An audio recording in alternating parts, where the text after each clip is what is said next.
Hola a todos desde Fundación Lidera. Un día más tenemos la suerte de compartir pues una mesa muy especial con 3 invitados de lujo. Hoy vamos a tocar un tema pues para mí muy sensible, que yo creo que está un poco en boca de todos, pero que al final pues se habla, como digo yo, en los pasillos, así como por encima, ¿no?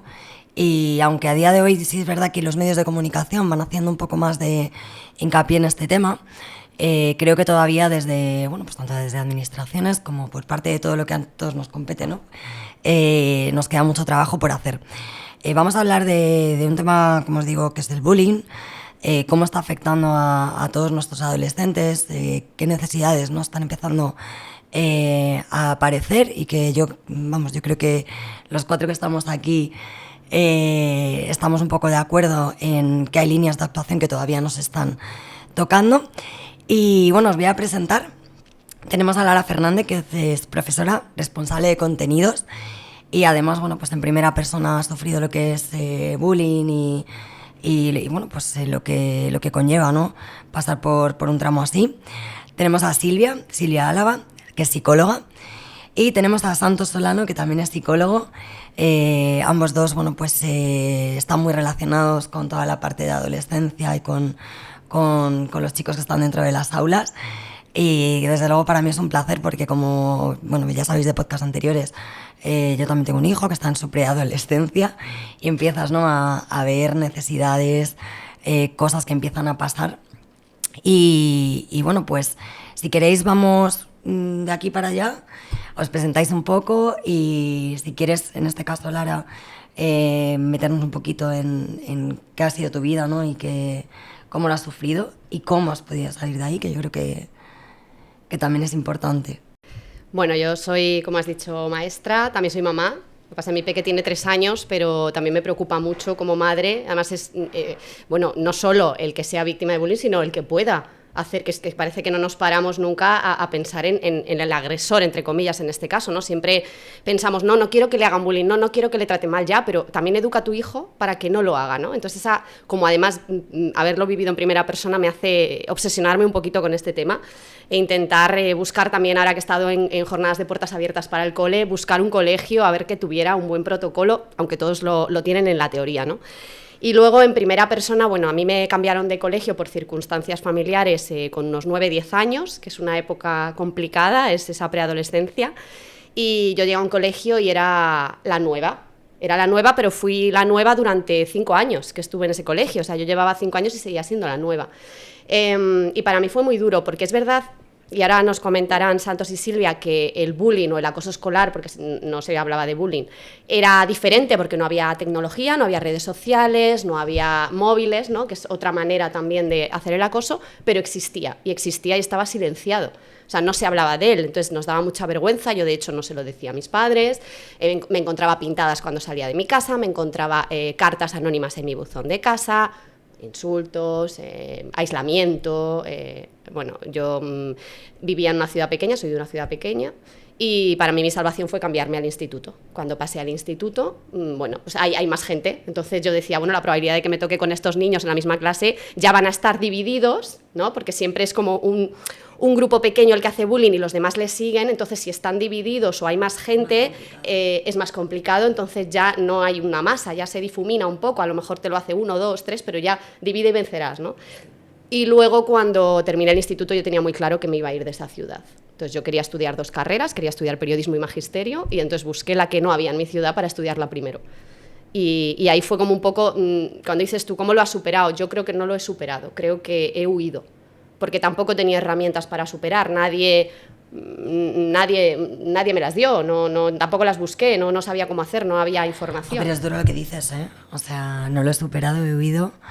Es una frase que es como para pensarlo, pero es que lo triste de todo esto, a mi punto de verlo, ¿no?, y ahora que tenemos la suerte desde la Fundación de hablar con mucha gente, ¿no?, que está en relación con este tipo de temas, es que realmente los chicos no tienen herramientas y desgraciadamente nuestro sistema educativo no pone los medios necesarios en las aulas ni en los centros escolares para poder paliar, ¿no?, toda esta situación. Entonces, para mí una de las cosas más importantes y una de las cosas que nosotros queremos reivindicar, ¿no? Y que se ponga encima de la mesa es el integrar figuras de psicólogos y evidentemente un protocolo que no solamente se quede en un papel, ¿no? Que nos diga, esto hay que hacerlo así, sino que tenga una parte de intervención lógica y que sea coherente en base a las necesidades que tienen estos chicos, ¿vale? Bueno, ahora seguimos hablando porque creo que nos va a dar para mucho y Santos, cuéntanos un poco tu experiencia con estos chicos, qué es lo que vosotros veis. Pues a ver, yo trabajo en un contexto determinado, ¿no? Yo trabajo en un hospital de día con población adolescente que todos tienen trastornos de conducta alimentaria y a priori puede parecer que no tiene nada que ver, pero a poquito que evaluamos, ¿no?, la historia de vida de esta gente, que puede tener 15, 16, 14 años, nos damos cuenta de que hay un antecedente común y es pues sufrir algún evento de discriminación, de exclusión, de ataques a lo largo de su crecimiento, pues sobre todo en la preadolescencia, la adolescencia, hoy en día muy exacerbado con el tema de las redes sociales. Y al final yo creo que has comentado una clave cuando decías que al final había, ¿no?, es como mi manera de protegerme fue huir porque no tenía herramientas. Es que va en la propia definición, ¿no? Yo creo que una definición acertada de qué es esto del bullying sería, ¿no? Pues obviamente hay un acoso psicológico, físico, ¿vale? Pero psicológico también, que se repite, no es un día que te traten mal, sino que es algo que se empieza a normalizar y se continúa, y que además la víctima no tiene la capacidad de enfrentarlo o gestionarlo de manera adecuada. La propia definición entonces ya nos tiene que abrir el campo a... Vale, luego acabamos interviniendo a gente que ya le pasan cosas porque le ocurrió eso, ¿no? Pueden ser ansiedad, puede ser aislamiento, puede ser problemas de autoestima, pero si en la definición sabemos que la víctima no tiene las herramientas, es que a lo mejor las herramientas tienen que venir de fuera, ¿vale? Y yo creo que estamos muy enfocados, o yo la percepción que tengo ya como clínico, ¿vale? Luego a lo mejor mis compañeras pueden hablar más desde las instituciones, es que se intenta hacer como un protocolo de... bueno, como una toma de decisiones. Si pasa esto, se hace esto. Si ocurre esto, se hace... Pero no nos damos cuenta de que en realidad lo que se necesita son habilidades que hay veces que formamos, ¿no?, en un buen protocolo escrito, pero esos profesores tienen las habilidades de comunicación, de gestión emocional, de identificación, porque a veces son momentos incómodos para todos. Esa clase está formada en toda esa empatía, en esas habilidades de comunicación, etcétera, porque cuando hablamos de, por ejemplo, de recursos, los estudios nos dicen que las víctimas, a quien prefieren que dé la voz de alarma son sus compañeros, es decir, que a lo mejor tenemos que decir abiertamente que en clase todos van a tener un papel en esto, que a lo mejor luego hablamos de los papeles porque siempre hacemos víctima-agresor y qué pasa con los otros 20 y pico alumnos. Mira, el otro día hablábamos nosotros del tema de los grupos grises, que me hizo mucha gracia el tema de cómo se enfoca, ¿no? Porque al final hablábamos, esto fue en un centro escolar al que fuimos nosotros, ya evidentemente es una universidad, que por un lado nos determinaba que ellos tenían ahí una enfermería y que los alumnos no acudían evidentemente porque se encontraran enfermos, sino que la mayoría de los alumnos, estamos hablando en torno a un 80% que acudían a la enfermería, era por que ya estaban en tratamiento psicológico y ya estaban tomando medicación para esto. O sea, chicos, estamos hablando de 18, 19 años. Me comentaban ellos el tema de los grupos grises, que evidentemente esto también hace mucho daño, pero no nos damos cuenta, ¿no? Hablamos de los chicos que tienen altas capacidades o que en este caso son más movidos, llamémoslos, ¿no? Y que pues siempre estamos ahí atentos, pues, porque siempre están dando guerra, y luego están los que son maravillosos, que hacen todo, que sacan 10 y están todos ahí. Y luego están todos aquellos que aprueban, que no les pasa nada, están ahí, pero como lo hacen todo bien, no dan guerra, no se mueven, pues nadie les hace caso. Y es más complicado verlo en este tipo de grupos, porque claro, al no tener una alarma, ¿no? El chico estudia, sí. Más o menos tiene amigos, sí. Hace una vida más o menos normal, también. Pues es más difícil detectar que le puede estar pasando algo, porque claro, no hay un síntoma, ¿no? De decir, oye, mira, está llamando mucho la atención. O hay algo, ¿no? Que sí. Entonces están ahí en medio y suele ser en torno a un 70-80% de los chicos que tenemos en las clases. Claro, luego tenemos un 20% que o por arriba o por abajo, pero hay que prestarles más atención. Y yo creo que también esto nos da un dato importante, que es que normalmente tenemos un profesor para 25 alumnos, lo cual complica mucho la situación, porque claro, o sea, yo tengo un hijo, uno, y muchas veces me es súper complicado estar con él y darle toda la atención que necesita, porque yo no tengo todo el tiempo del mundo. Entonces entiendo que una profesora en clase con 25 alumnos, cada uno con diferentes necesidades, en algún momento algo se te tiene que perder. Entonces creo que ahí entra un poco los planes, ¿no? que yo creo que se deberían de activar para poder tener esto un poco más controlado. No sé cómo lo ves tú. Bueno, te damos paso. Yo soy Silvia, yo trabajo en un centro de psicología.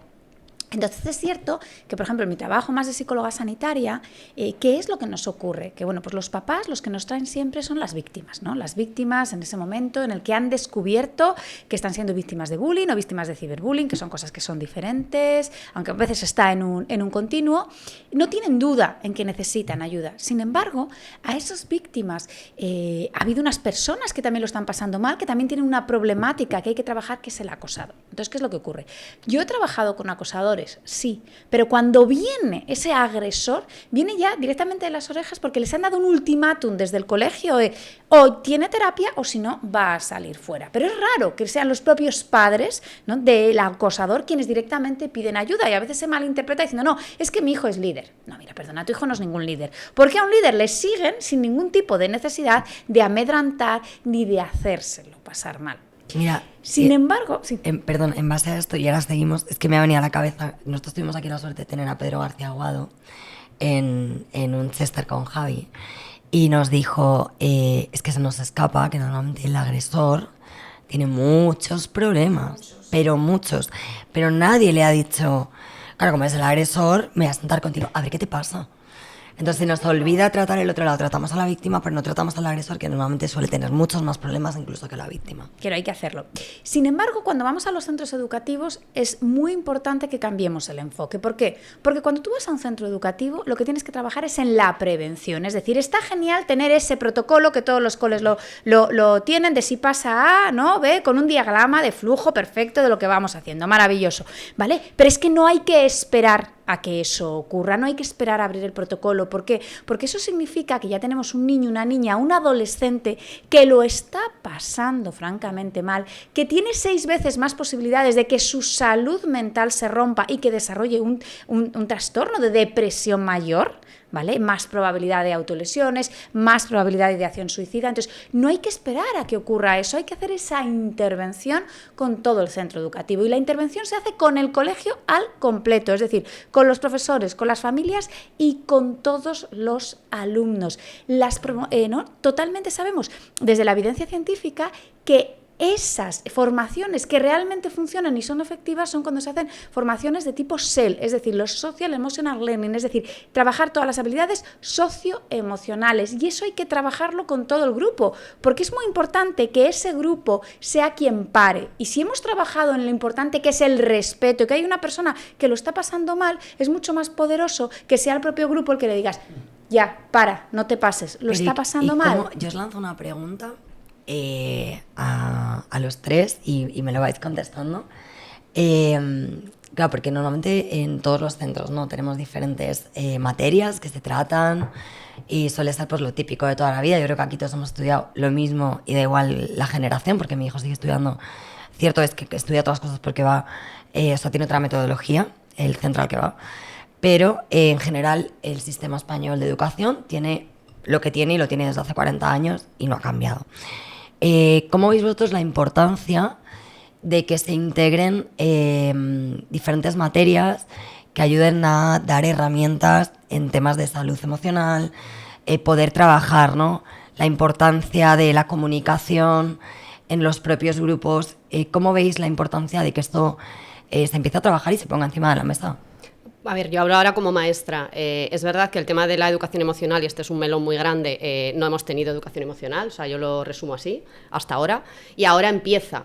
Yo, por ejemplo, una de las cosas que he visto tanto en los colegios en los que he trabajado como en los que he visto en jornadas de puertas abiertas, y me he visto unos 10-12, no os exagero, me he llevado mi Excel, yo soy de esas madres, que apuntaba los pros y los contras, era uno de mis top, de mis líneas rojas. O sea, era qué educación emocional tenéis aquí, qué prevención de bullying tenéis aquí, qué protocolo de bullying tenéis aquí, y luego ya libros, deberes, no sé qué, tal, a mí eso ya me daba un poco igual. Entonces, es verdad que, de hecho, donde yo he inscrito a mi hijo en concreto son los que tienen una educación emocional, digamos, más transversal, más integral, no tocan tanto libros, sino tocan muchas iniciativas y muchas mecánicas. No solo, no tan extremo, ¿eh? Hay una parte que es como un poco línea intermedia y hay una cosa que se está empezando a implantar, que vosotros a lo mejor lo sabéis mejor, y a mí me ha gustado porque veo que yo tengo vecinos adolescentes y veo que está funcionando y ellos son también figuras, tienen un papel importante, y es la figura de, por ejemplo, de la madrina, el padrino, los alumnos ayudantes. Entonces, como que van implicando a distintas etapas, les dan un papel, lo que comentabais antes, ¿no? Darles un poco de un papel, una responsabilidad. Oye, vosotros vais a, pues bueno, no sé, quinto de primaria, por ejemplo, pues que amadrine a los de tercero infantil. Un poco así, ¿no? Y entonces, oye, lleváis una camiseta además distintiva, tenéis un buzón de sugerencias, vais un poco detectando por eso de que al final siempre te da menos apuro que sea el alumno o el compañero el que cuente ese caso de bullying, ¿no?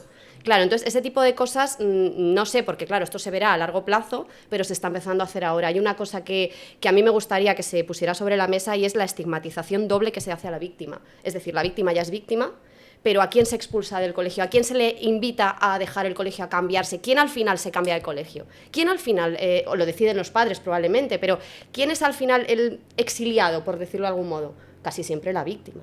Yo no digo que haya que castigar al agresor, ni muchísimo menos, hay que educarlo, pero tampoco penalicemos doblemente. Esto es la doble victimización que también ocurre cuando hay violencia de género, que ya se le ha victimizado una vez y se le pasa otra vez. Hay que gestionar. Lo que pasa, yo creo que también en este punto, y a ver, esto, o sea, un poco como siempre decimos, ¿no?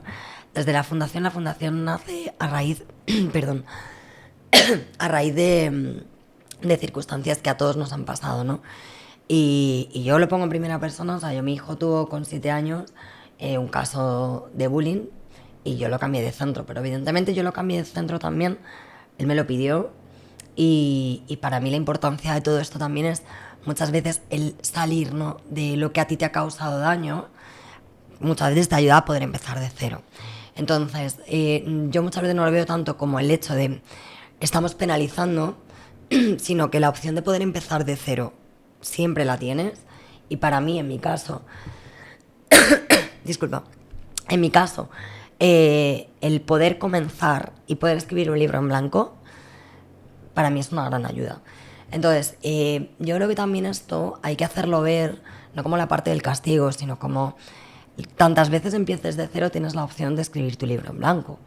Entonces yo, por circunstancias de mi vida, te voy a poner, me tuve que ir a otro país, y para mí eso me salvó la vida, porque allí era otra persona, o sea, no es que fuera otra persona, era la misma, pero al final das a conocer, ¿no?, la parte que tú quieres exponer, con la que tú te sientes a gusto, con la que es más friendly contigo, ¿no? Entonces te relajas, y esa relajación te permite volver a empezar de cero, aunque luego acojas otras muchas cosas que ya traías en mochila. Yo creo que aquí hay que tener un matiz muy claro, y es cómo derrota llega ese niño al nuevo colegio. Es decir, si ha habido un cambio en el que yo puedo empezar de cero, tengo habilidades, tengo recursos, puedo empezar a trabajar de una forma diferente, eso puede ser muy positivo. Pero ¿cuál es el problema? Que es que muchos de estos chicos y de estas chicas están cambiando de centro escolar completamente rotos a nivel emocional. ¿Y qué es lo que ocurre? Que ya no van a poder empezar de cero porque vienen con una carga, vienen con una mochila tan pesada, tan cargada, que no pueden decidir y decir, bueno, pues yo a partir de ahora, ¿cómo me quiero mostrar? No, porque ya están demasiado rotos. Entonces, yo creo que lo que tenemos que evitar es realmente que se produzca esa ruptura a nivel de salud mental, y sobre todo dotarles de herramientas y dotarles de habilidades, porque si no, ¿qué es lo que pasa? Que si me cambio de centro escolar, pero ese chico, esa chica no tiene herramientas, no tiene habilidades, vamos a tender a reproducir otra vez los mismos comportamientos. Entonces, el cambio de centro escolar, yo no digo que no haya que hacerlo, porque en ocasiones es muy positivo, pero vamos a utilizarlo sabiendo que, bueno, que va a tener una mínima garantía de éxito, aunque nadie nos lo puede garantizar. Es decir, que hayamos trabajado esas habilidades, esas estrategias para que el cambio sea lo más positivo está claro posible. Que para mi punto de vista es como decir, o sea, quiero empezar la dieta, ¿no? Vamos a ponerlo en ese contexto, y dices, no, sí, yo estoy muy motivada y mañana me voy a apuntar al gimnasio. Claro, pues si te apuntas y no vas, ¿no? Al final no adquieres, ¿no?, esos conocimientos. Entonces el sistema necesita poner encima de la mesa esas herramientas para que esa gente que ya ha sufrido, ¿no?, este caso de bullying, pues poder ponerles personas a su lado que les cojan la mano y les ayuden a salir. Yo creo que eso es fundamental porque muchas veces tú trabajas con un alumno que ha sufrido acoso escolar y claro, valoras y dices, a lo mejor lo más idóneo, una vez que has trabajado, es cambiarte de centro, porque no es solo un problema individual, es decir, va a haber muchas consecuencias a nivel individual, pero claro, para que todo funcionase bien en el mismo centro, la intervención tendría que ser, vamos a decir, grupal, o sea, es un problema del contexto, ¿vale? O sea, que eso va a afectar, o sea, qué papel tienen los que lo han estado observando y te han puesto ya en la etiqueta que eres del que se puede reír la gente. Pero es que este es uno de los grandes problemas, pero esto pasa igual pues hablábamos, ¿no?, de la violencia de género. Al final, el ser humano tiende a quedarse con que a ti ya te están viendo con una etiqueta, o sea, a ti ya te están juzgando, ¿no? Aunque no sea así, en tu mente está ahí, o sea... Y piensa que es muy potente, tenemos que irnos a la edad que tienen. Si a mí me han empezado a tratar mal es porque, yo qué sé, me llaman gordo y se ríen de mí y en gimnasia me eligen el último y hacen burlas de cómo juego al fútbol, y de los 7 a los 12, el problema que un adulto, si tienes un problema en el ámbito laboral, pues tú dices, joder, si es que yo con los 25 estaba genial, yo quiero volver a ser el de los 25, pero el adolescente de 14 a lo mejor lo que interpreta es yo soy el gordo, yo soy el que juega mal, es decir, interioriza toda esa estigmatización, interioriza todas esas etiquetas que le han puesto, y el problema es lo que decía Silvia, si yo me voy de centro pero voy a volver a actuar como soy el malo, si de mí nadie se me pueden... despega la Claro. etiqueta y no hemos trabajado en ese despegue de la etiqueta... Y que a lo mejor como soy tan... O sea, mi experiencia vital es tan cortita y me han tratado mal de siempre, yo me he acostumbrado a que esto es lo normal, que eso también a veces ocurre, porque tú trabajas en derechos y ven muy claro qué cosas no le pueden hacer a nadie, sin embargo, bueno, que me las hagan a mí. Y luego yo forma creo que parte de la también para normalidad. ellos es como aprenden a quedarse, ¿no?, con esa parte en la que si me tratan así será por algo y la culpa también puede ser mía, entonces... Bueno, y yo, por ejemplo, me dedico a una patología en la que mucha gente lo que ha intentado es cambiarse a ellos para que dejen de pasarle cosas fuera. ¿Vale? O sea, que este discurso, sin querer, también la sociedad nos lo da un poco, ¿no? Es como, oye, pues todo depende de ti, si quieres, pues no. Es que el problema muchas veces viene de fuera y no es dentro, ¿vale?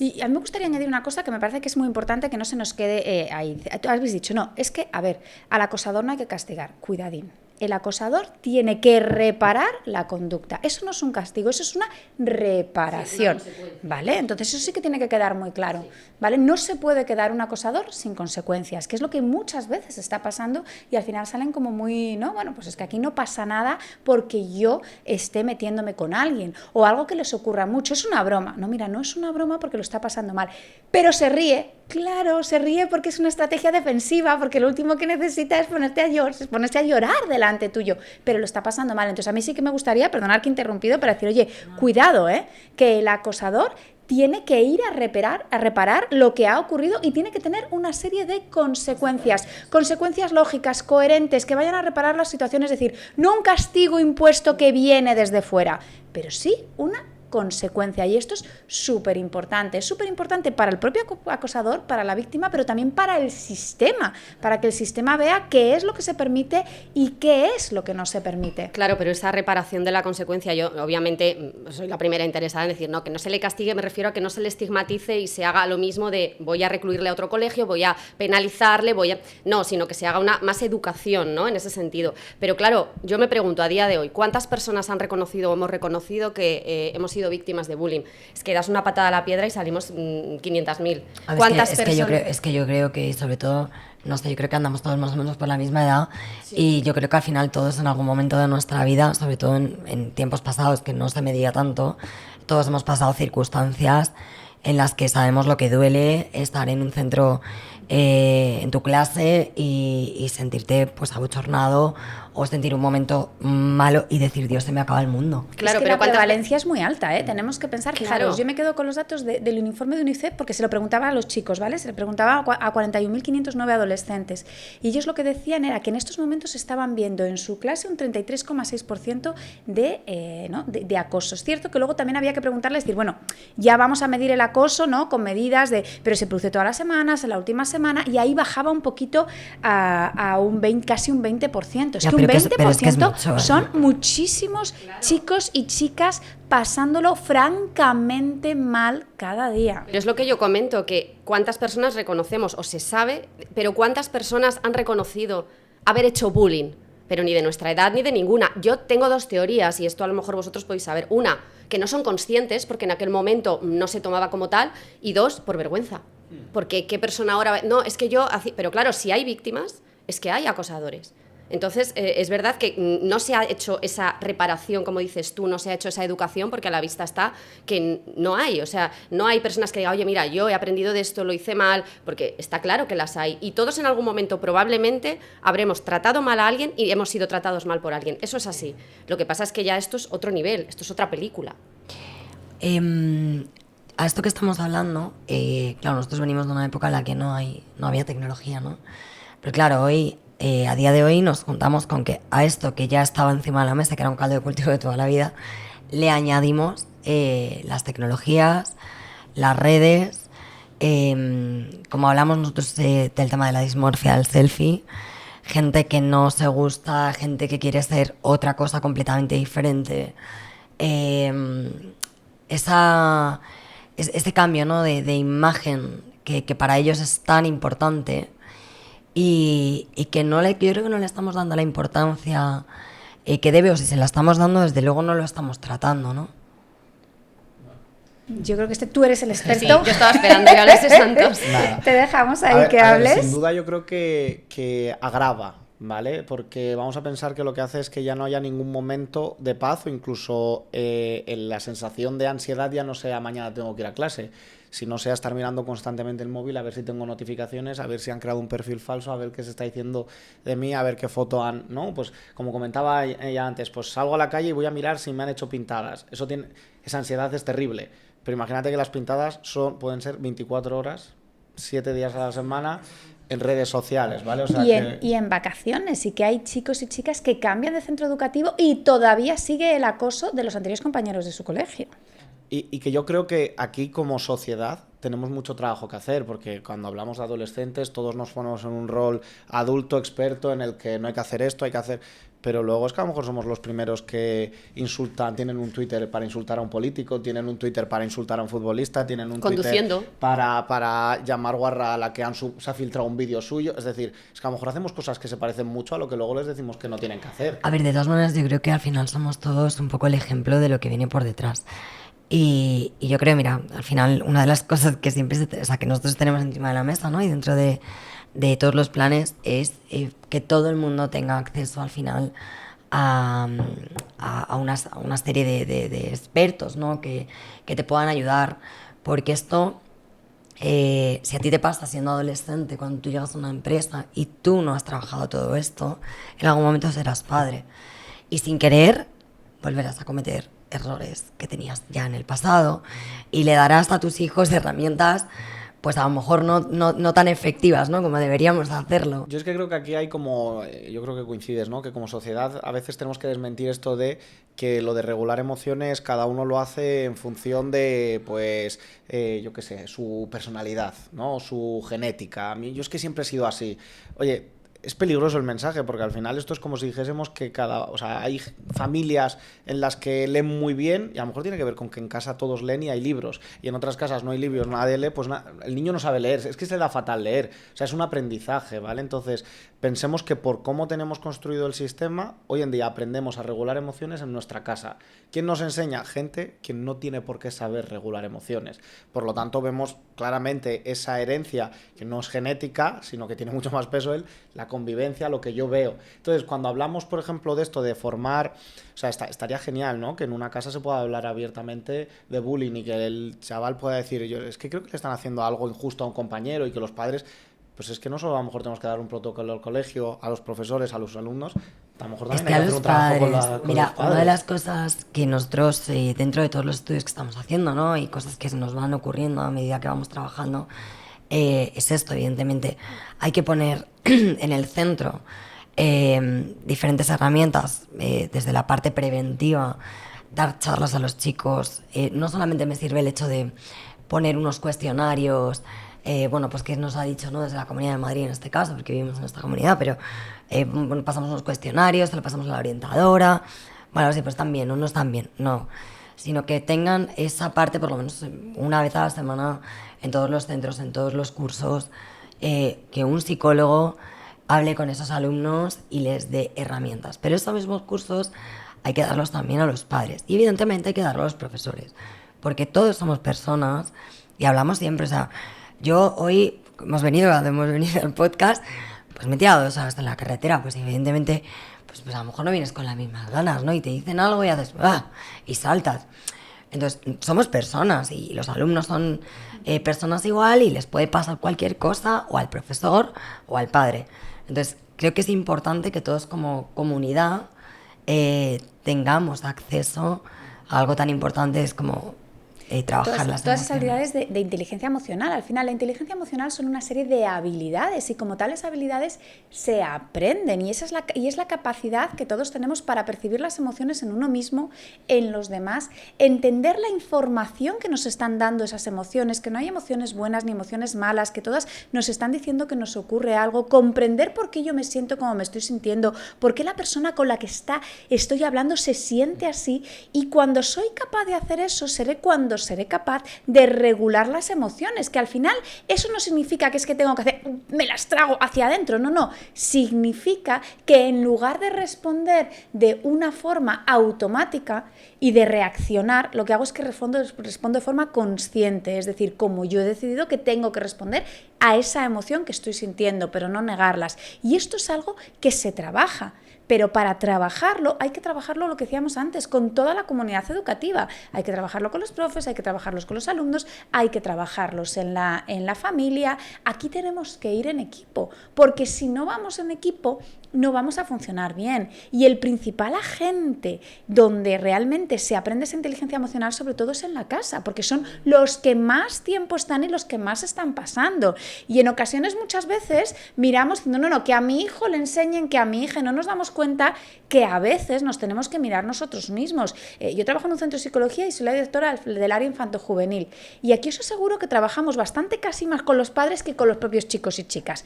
¿Con los chicos y con las chicas trabajamos? Claro, por supuesto que sí. Pero si yo no trabajo con ese papá, con esa mamá y no le enseño a hacer las cosas de forma diferente y no le enseño a corregular las emociones de su hijo o de su hija, ¿qué es lo que pasa?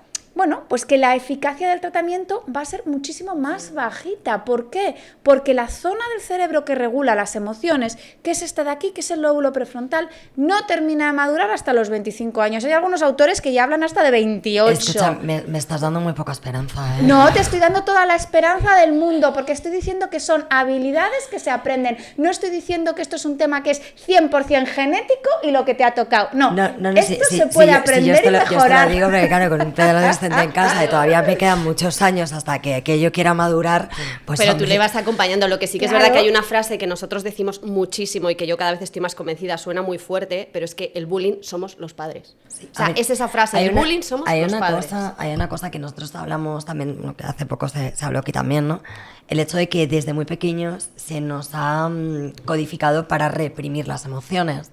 Porque, por ejemplo, tú te caes con 3 años y te dicen, venga, no llores. Como, pues si me acabo de caer y me he hecho sangre en la rodilla. Bueno, voy a llorar, me he hecho daño. Entonces, pero te están diciendo, no llores. Entonces, claro, tú ya te están enseñando que no debes de llorar a pesar de encontrarte mal. Entonces, claro, ¿cómo quieres que con 15 tanto te en diga yo que me validar siento las mal? emociones? Pero validar las emociones no significa llora, y yo refuerzo ese llanto y yo me agobio más, ¿no? Porque hay madres que o padres en este sentido que es como, ¡ay, Dios mío, que se ha caído, te has caído al hospital! A ver, no, eso no es. Te has caído, ¿verdad? Te duele. Ah, es normal que te duele, es normal que estés triste. Bueno, podemos llorar un poquito, pero yo también te ayudo a regular, porque es decir, lloramos un poquito, nos limpiamos, nos lavamos un poco, te doy un besito, el beso tiene un efecto analgésico, ese beso de una mamá, de un papá, pero no te permito, y también te enseño a decir, oye, que por caerte que se enteren todos los vecinos, pues a lo mejor no es para tanto, que no tenemos ahí, ¿no?, el hueso fuera. Sí, es verdad, es encontrar el término medio. Al final es un poco como todo, ¿no? Porque tú estás validando, estás acompañando. Sostener esa situación es muy complicada. Yo además que estoy todavía creo que no he atravesado toda la fase esta de rabietas, la adolescencia que llaman, de los 2 años, los 3. Es verdad que es muy difícil, sobre todo porque estás gestionando o ayudando a tu hijo, es que lo de gestionar emociones me parece como muy económico, ¿no? Estás ayudando a transitar esas emociones y a vivirlas a tu hijo, pero a la vez tú estás lidiando con las tuyas. Porque a mí el hecho de ver, obviamente te duele ver a tu hijo llorando, sufriendo, pues es que te remueve, y como llora tu niña interior, porque a ti tampoco te han enseñado. Entonces tú llegas un momento que estás ahí como que no sabes si respirar, es un ejercicio de autocontrol. Yo hablaba esta mañana con una madre de la escuela infantil que me decía, tengo a mi hija que no me hace caso absolutamente nada con 3 años, está súper rebelde, me está todo el rato desafiando los límites. Digo, claro, ahí está en el punto clave. Y me decía, es que no sé qué hacer, yo empiezo todo el rato a hacer así, y respiro, y dice, y a veces es que parece que estoy resoplando, pero tú no sabes el trabajo de autocontrol. Entonces es un trabajo muy importante para los padres, porque al final somos los que somos espejo y somos reflejo de nuestros hijos. Y que yo creo que es en esto de reprimir emociones, los padres, y uniéndolo ya, por ejemplo, con el caso del bullying, algo que siempre que hacemos formaciones a profesores, padres, etcétera, es que necesitan ser capaces de tolerar sus propias emociones, lo que les genera el sufrimiento de un menor, porque muchas veces con niños, adolescentes, que vienen y nos dicen, me está pasando esto, es que me han dicho hoy en el recreo esto, es que me he encerrado en el baño, como nos genera tanto malestar interno, lo que queremos es resolverlo rápido, y acabamos dando consejos de, bueno, pero no te preocupes, que seguro que solo ha sido una vez, o son cosas, a esto le puede pasar a cualquiera, o se lo has dicho a la profesora, o no, es como que queremos resolverle el problema en vez de estar escuchando el problema. Y algo que les ayuda mucho es, de repente van un día a consulta y lo que le devuelves cuando te dicen que le están haciendo esto es, pues tiene que estar siendo horrible. No te estoy dando solución, simplemente te estoy validando una emoción. Pues sí, tiene que ir, todos los días ir a un sitio donde te tratan mal y te sientes incómodo tiene que ser horrible. Y además ajustamos expectativas, no hay una solución de mañana no tenemos capacidad de que esto se resuelva, vamos a dar los pasos, pero no vamos a dar soluciones fáciles a un problema complejo, porque al final lo que tienen también es una sensación de desesperanza. ¿Para qué lo voy a contar si al final me dicen, no, es como que parece que hasta que no pase algo grave no va a ser importante, o se lo quieren quitar de en medio? Es que una de las cosas también... A mí me gustaría que si nos está escuchando algún papá, alguna mamá que su hijo no esté siendo víctima de bullying, que tengan una cosa muy clara, y es que lo primero de todo, tu labor como padre y como madre, es sostenerle emocionalmente y evitar que eso tenga una serie de consecuencias a nivel de salud mental. Y luego ya buscaremos culpables, abriremos protocolos y haremos todo lo que tengamos que hacer, porque en ocasiones el foco se pone en quién es el culpable, qué es lo que ha pasado, vamos a ir al colegio, que hablan el protocolo, y nos olvidamos de ese sostén emocional que es fundamental. Hay una cosa que yo en mi caso, cuando a mí me pasó lo de mi hijo, yo me enteré 3 meses después, porque mi hijo ya no pudo más y me lo contó llorando. Pero yo llamo al colegio, le pregunto, nadie sabía nada. Pero oye, que nadie sabía nada. O sea, ¿cómo es posible que todo esto esté pasando en un horario escolar y que nadie sepa nada? Porque pasa detrás de los adultos.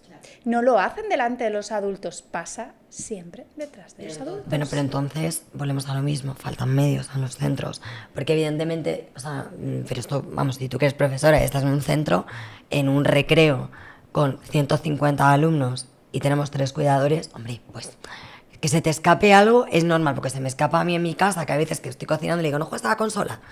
Pero y te pegas la vuelta hasta jugando en la consola. Es que se te va a escapar. Es que se te va a escapar porque van a buscar los resquicios para que no haya ningún adulto delante. A lo mejor en un cuarto de baño entre clase y clase, a lo mejor ahora ya con el móvil, bueno, ya no te cuento porque los resquicios son absolutos, en horas que no son lectivas, un cuchicheo así a la que sales en la fila, un mensajito, una notita que vuela en clase. Es que se te va a escapar aunque haya 1000 ojos adultos, porque buscan la manera de que se oculte. O sea, esto es así. Y por eso es tan importante lo que yo insistía, que es que el trabajo no es poner más perritos guardianes, ¿no? en el cole. No, es que el trabajo es trabajar con toda la comunidad educativa, trabajar con todos los alumnos, no con el acosador y con la víctima, con todos. ¿Para qué? Porque si hemos trabajado esas habilidades emocionales, si hemos trabajado la empatía, si hemos trabajado la importancia del respeto, van a ser el resto de los alumnos, cuando en el recreo no mire el profesor y le he puesto la zancadilla, o le he metido un codazo, o le he dicho tal, quien le diga, no, te has pasado, deja de hacerlo.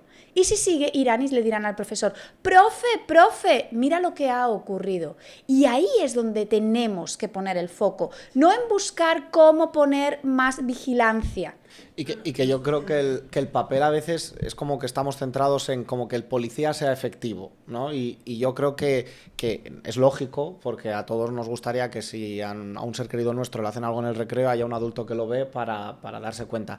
Pero también tenemos que ir a, pues oye, esto con adultos lo hacemos. En una empresa ahora nos preocupamos mucho por el ambiente y hay reuniones de los directivos con los empleados de ¿qué tal estás? ¿Cómo vas?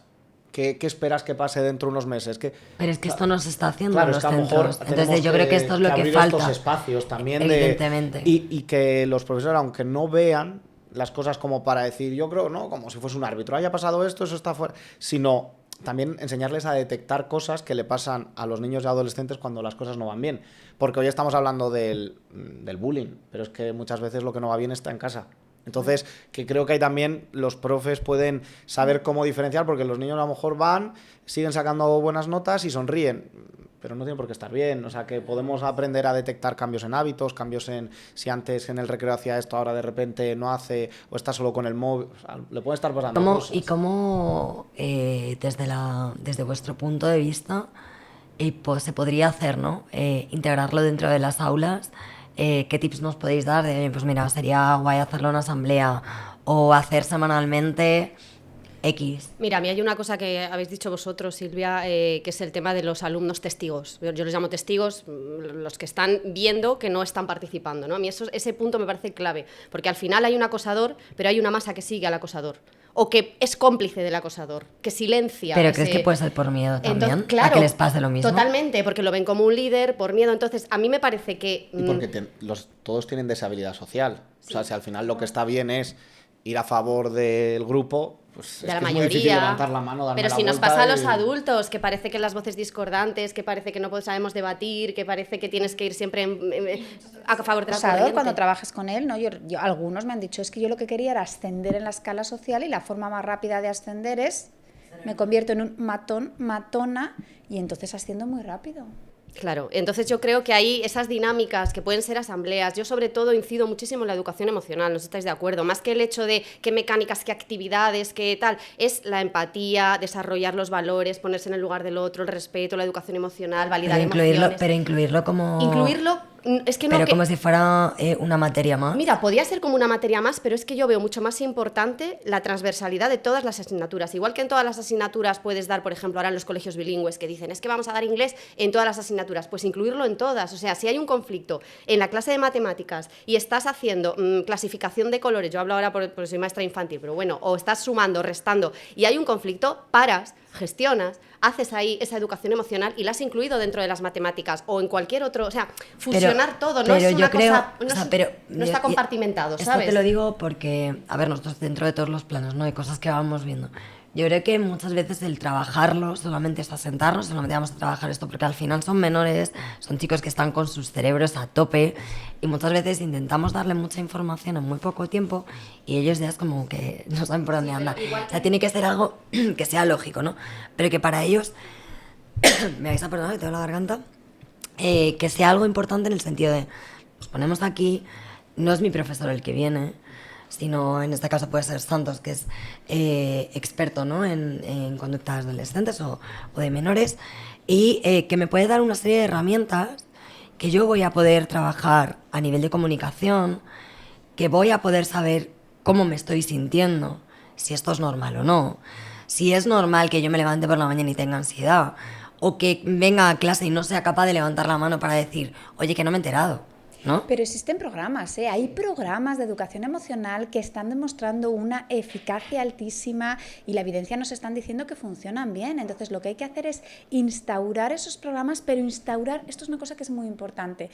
Hay que trabajar inteligencia emocional, pero desde la evidencia científica, ¿vale? Es decir, sabemos lo que funciona y sabemos lo que no funciona. Entonces es muy importante coger toda esa serie de técnicas, de recursos, de materiales, de programas que ya han mostrado esa evidencia para poderlos instaurar en el aula. Pero de poco nos va a servir poder decir, mira, 1 hora a la semana trabajamos inteligencia emocional, va a venir Santos, va a venir quien sea, que es buenísimo, si luego esto no tiene una continuidad y cuando hay un conflicto en la clase de matemáticas o no sé qué, no lo llevamos a cabo. ¿Y por qué creéis que no se instaura dentro del sistema educativo? Mira, yo os voy a... mi experiencia propia, ¿no? En mi tesis doctoral hicimos un programa, pues eso, educación emocional para un problema concreto que era obesidad infantil, ¿no? Vale, nos lo llevamos al centro de salud. O sea, en realidad estábamos haciendo prevención de las variables emocionales y nos fuimos a un centro sanitario porque al final somos profesionales sanitarios. Pero claro, el debate que tenías es como estas capacidades que estamos hablando, que es prevención de salud mental, pero es que la salud mental luego también tiene a largo plazo, estamos hablando de que un adulto que ha ido haciendo un desarrollo sano va a ser un adulto más sano, un adulto más sano va a ayudar a que haya menos problemas también en la sociedad, porque entonces, claro, tenemos que decidir si la salud va a estar solo vinculada a pues los centros sanitarios o la salud se va a meter en los centros educativos, porque hay diferentes formas de verlo. Al final, la educación es solo en contenidos, vamos a decir, culturales, o la educación también son habilidades, pues, o sea, puede ser educación saber hacer la renta, pero no es educación saber resolver un conflicto. Pues yo ahí tengo dudas, ¿no? Entonces creo que el hecho de querer separar en educación y salud nos resta. Entonces ahí a lo mejor lo que tenemos que hacer es que los centros educativos también tengan una parte sanitaria. Nosotros en este caso, nosotros vemos o sea, todo lo que trabajamos viene siendo, como lo hablamos nosotros, o sea, lo que decimos nosotros del 360, ¿no? Que viene siendo la parte de nutrición, la parte psicológica y evidentemente la parte física, ¿no? O sea, al final tú tienes que estar bien en todos tus ámbitos pues, para poder rendir. O sea, tú no puedes estar muy bien físicamente y que luego mentalmente estás hecho una porquería. O sea, no estás en consonancia, ¿no? Creo que para los menores es igual. Creo que habría que trabajar en un plano en el que comprendan todo. Evidentemente que todas las áreas que ellos trabajan diariamente se integren en un mismo plan, pero sí que se trabaje no solamente con los alumnos, evidentemente el profesorado, porque esos adultos, sobre todo yo lo veo en secundaria, en centros públicos específicamente, gente bueno pues que se ha sacado una oposición, lleva muchísimos años y bueno, pues ya está, llega allí a dar matemáticas a los de cuarto de la ESO, están ya pues eso, en modo anárquico y dicen, bueno, pues yo vengo aquí a dar clase, venga, el que quiera que me escuche, que no me escuche. Esa parte del profesor está mal, o sea, ha dejado de tener vocación, ha dejado de ser feliz haciendo lo que hace. Claro, pero es que ahí entramos en otro melón muy grande, que es el melón docente, que ahí, si me permites, me voy a meter, que es las condiciones en las que estamos muchísimos profesores. Ya no hablo de condiciones salariales, hablo de carga de horas lectivas y no lectivas, que parece que las que no estás en clase no existen si estás haciendo tutorías, preparando clases. Ay, es que tienen 2 meses de vacaciones. No, mira, es que estamos preparando claustros, que estamos... Yo tengo una amiga, de hecho, que es de secundaria, y ella no tiene fines de semana, no tiene puentes. Ella se va de viaje, pero se lleva todos sus exámenes y va corrigiendo por el camino. Ella no sé qué. Y yo le digo, bueno, voy a intentar quedar contigo. Si lo tiene más difícil, ella no tiene hijos, lo tiene más difícil que yo, que tengo un hijo. Y le digo, pero es que no hay manera. No, porque tengo que corregir, porque tengo que preparar, porque la tutoría. Bueno, ya en pandemia ni te cuento con las clases online. Entonces, es verdad que hay una imagen negativa, negativísima sobre el profesorado, que ya de por sí está muy quemado y al final pues pierdes la ilusión como la pierdes en cualquier otro trabajo vocacional. Ojo, puede ser un médico, un periodista, un abogado. No añadiría muy quemado. Fijaros, los datos del primer estudio de salud mental sobre profesores que hemos hecho desde Educar es Todo, Éxito Educativo y desde la UDIMA, nos están dando unos datos terribles. Nos están diciendo que el 34,8% de los profesores tendrían síntomas compatibles con una depresión. Es decir, ¿cómo vamos a pedirles a todos estos profesores y profesoras que corregulen emocionalmente a sus alumnos si ellos mismos en estos problemas en este momento tienen bastante problema para regularse ellos? Entonces, yo aquí lo siento mucho, pero creo que antes de decir, no, los profesores esto más y esto más y esto más y esto más y esto más, vamos a pararnos y vamos a decir, ¿tú qué necesitas? ¿Tú cómo estás? ¿Por qué? Porque si no cuidamos a los docentes, es que ya no les podemos exigir que ellos cuiden de los alumnos. Es que obviamente no puedes dar ejemplo de nada cuando tú no te sientes mal, y por eso te estaba diciendo cuando he hecho mención a esto hace poco, es que es importante que toda la comunidad, y cuando digo comunidad es docentes, padres y alumnos, tengan esas herramientas y que podamos todos levantar la mano, porque somos personas, pero evidentemente el sistema falla, y cuando falla no falla por abajo, falla por arriba. Entonces creo que es una de las cosas que hay que empezar a trabajar, ayudar a esos... Mira, cuando estuvimos nosotros en en el centro que os digo, bueno, pues estamos intentando abrir un plan con ellos. Lo primero que nos pidieron fue tratar al profesorado. Ayudar al profesorado. Porque es lo más es fundamental. Es la pieza clave, porque claro. es que además, es que en Japón, digo Japón porque me ha venido ese país en la mente, en Japón los maestros son como, bueno, o sea, lo más, aquí parece que no... Tú pasas 8 horas, que yo cuando he trabajado en aula, ese día estaba peor que si hubiera levantado 15 cajas de... O sea, pasa 8 horas con 30 alumnos, uno gritando, otro llorando, el otro se enfada, el otro le pega, el otro no quiere atender una clase y otra. Pero vamos a ver si así estamos los padres que empiezan a las vacaciones. Y tenemos 1, 2 o 3 hijos. Yo ahora con él todo el rato y en con casa. 1, 2 o 3 hijos, claro, bueno, 4 en ¿verdad? algún caso, pero no tienes 30. Tú imagínate esa responsabilidad y que, sobre todo, ese reconocimiento. Yo, de verdad, para mí, los maestros y los profesores, todos los docentes están con nuestros hijos y pasan casi más horas que nosotros mismos con ellos. Entonces, al final también tienes que confiar, oye, que hay de todo como en todas partes. Es que al final somos personas y hay de todo, pero en general ese reconocimiento yo no lo veo. Y yo sí que en mi ámbito lo hago. Tanto a los padres como a los docentes. Que tengas reconocimiento te hace el entender, oye, lo que están haciendo es muy importante, por lo tanto hay que cuidar, porque en otras profesiones, pues oye, tú entiendes que un médico que ha trabajado 24 horas seguidas, dices, jo, es que ¿cómo lo va a hacer bien?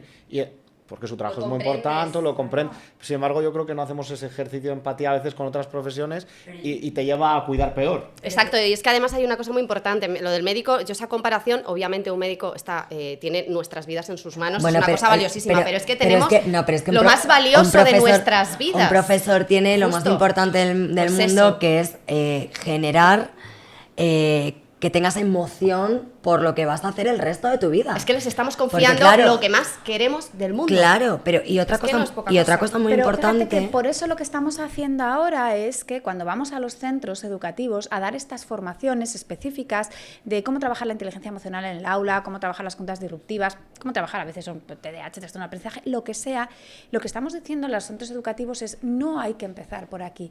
Hay que empezar preguntándoles tú cómo estás, tú cómo te sientes y vamos a hacer talleres de autocuidado del docente, de autocuidado del profesor, y eso es ahora lo que más estamos haciendo. ¿Por qué? Porque si yo llego y todavía te cargo de más cosas cuando ni tan siquiera te he preguntado cómo estás, qué es lo que necesitas, eso, claro, al final, ¿qué es lo que está pasando? Que lo único que estamos contribuyendo es, bueno, pues a que se pueda sentir peor. Entonces yo creo que por eso es tan importante el decir, oye, esto tiene que ser un cambio de todos, pero un cambio de todos implica que hay que cuidar a los docentes, que hay que darles formación y que hay que darles recursos, no decirles, ahora hacéis también esto más, vale, ¿y con qué recursos, con qué formación y con qué todo? Hay que empezar a hacer un cambio que tiene que ser un cambio estructural y tiene que ser un cambio desde la perspectiva de darle la importancia que realmente Pero tiene para ese eso docente. mismo ellos se tienen que creer lo suficiente como para saber por qué eligieron aquella carrera, que yo creo que todo el que elige magisterio lo elige porque realmente tiene vocación.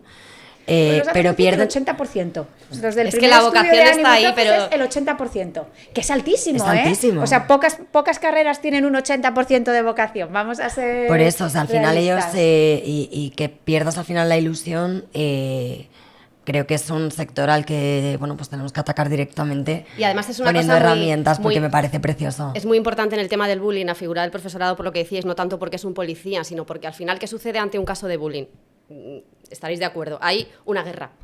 Una guerra de los padres de la víctima contra el colegio o contra los padres del acosador, el colegio porque era el padre tal. O sea, al final se rompe ese equipo que supuestamente tiene que ir en la misma dirección porque vamos en pro del bienestar de nuestros hijos. Entonces, si al final hay acusaciones, si no hay confianza, pues es que al final esa relación se rompe y ¿quién es el más perjudicado? El niño, como siempre. Entonces, en este caso también hay que cuidar esa parte porque ellos tienen un papel fundamental no solo en la prevención del bullying, sino también luego en el protocolo posterior. Y en vez de ser un intercambio de acusaciones, vamos a convertirlo en bueno, tenemos esta situación, vamos a ver cómo la solucionamos, cómo ayudamos a uno, a otro y cómo acabamos de solventar ese caso, ¿no? Entonces, Y creo ahora que yo os quiero hacer un poco así como regresión, ¿no? Hablando de esto, yo creo que a todos hemos tenido un profesor que nos ha marcado y que nos ha ayudado y que la importancia que ha tenido, ¿no? Entonces, a mí me encantaría que todos los niños y todos los adolescentes el día de mañana pudieran contar, ¿no? Con esa figura que todos hemos tenido en algún momento y decir, "Jo, es que este profesor me encantaba ir a su clase, que en ese momento que yo encontraba súper mal o que no sabía cómo hacer esto, no encontraba, ¿no? Y me ayudó a entenderlo y es tan bonito sentir eso. No sé cómo lo veis vosotros. Pues a mí hay una cosa que estás diciendo que es fundamental. ¿Qué recuerdas del profesor? ¿Lo que te ha enseñado de materias o el que te ha preguntado cómo estás y el que te ha ayudado cuando has tenido un problema? Exacto. Pues ahí está la respuesta. Sí, al final yo creo que eso es porque las materias, incluso te puede parecer difícil, obviamente va a haber habilidades, va a haber profesores que saben transmitir mucho mejor que otros, pero yo creo que la clave vuelve a ser, ¿no?, un poco esa comunicación. O sea, tanto el profesor que llega y que tiene esas habilidades de que no todo sea clases, sino hablar de cualquier otra cosa. El profesor que se cruza por un pasillo y te pregunta independientemente de qué tal se te dé su asignatura, ¿no? El profesor que incluso medio jugaba, yo me acuerdo, ¿no?, que la profesora que más recuerdo era como que participaba de dinámicas de puedo hacerte una broma, puedo reírme con vosotros, puedo... ¿no? Como esa especie de líder que tú decías antes, que no tiene que ser solo desde el yo aquí marco y que os dé miedo y estudiar mucho para mi asignatura, ¿no? Entonces yo creo que al final son esas habilidades de comunicación fundamentales.